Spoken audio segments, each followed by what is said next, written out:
Let's consider an example dealing with electric potential energy and electric potential.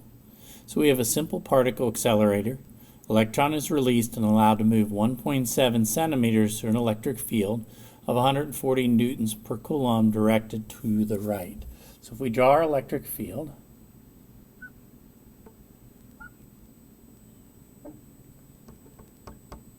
(140 newtons per coulomb), and our electron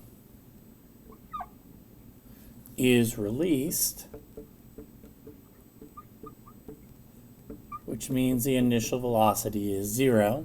It's allowed to move 1.7 centimeters, so that would be a displacement. Okay, in part A, we want to calculate the change in electric potential energy of the electron. Well, change in potential energy, or electric potential energy, substance times field times distance. The substance is the charge. The field is an electric field E, and the distance, we'll just use a D for that. So Q times E times D. So charge of an electron, that's a constant, 1.6 times 10 to the negative 19th coulombs. E, that's our 140 newtons per coulomb.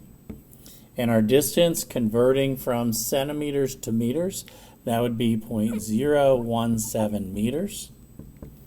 So that's going to give us a change in potential energy of 3.81 times 10 to the negative 19th joules. Part B. In what direction does the electron move? Well, thinking about how we denote the electric field is always denoted in the direction that a positive charge would experience a force. So the electric field to the right means positive charges would experience forces to the right.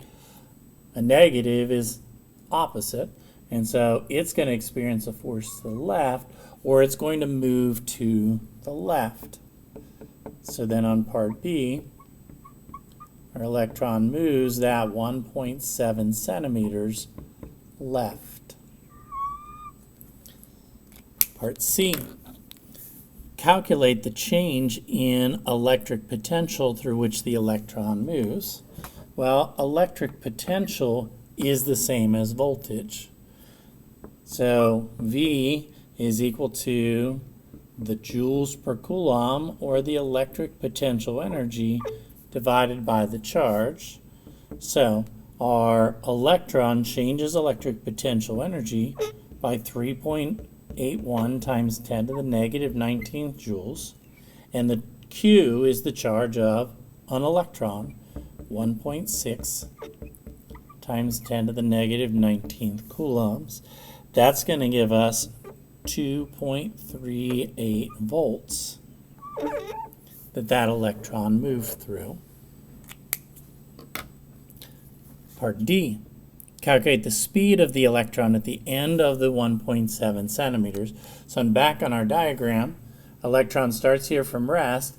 It moves 1.7 centimeters, and once it has, now we want to calculate that final velocity. Well, what we have is an electrical force, which is a conservative force being applied. We can apply conservation of mechanical energy. The energy, when the electron is released, is equal to the mechanical energy after it has traveled the 1.7 centimeters.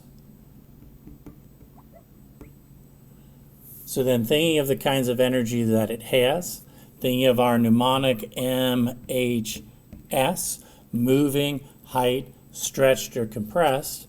Well, height we would have to generalize here more to a distance because it's not gravitation related. Okay, we start off with your electron in an electric field, and it has stored energy because it has the potential to be able to move a distance. So we're going to start out with an electric potential energy here, which would be a QED. Once it's released, that potential energy is converted into energy associated with the movement, which is kinetic energy, which would be a 1/2 mv squared. Now, we've already calculated the QED, so I can just pull that value of 3.81 times 10 to the negative 19th joules over 1/2 on the other side. M, that would be the mass of the electron, which again is a constant you can look up, 9.11 times 10 to the negative 31st kilograms, and then multiplied by v squared. That's going to give us a velocity of 9.14 times 10 to the 5th meters per second. Ponder physics.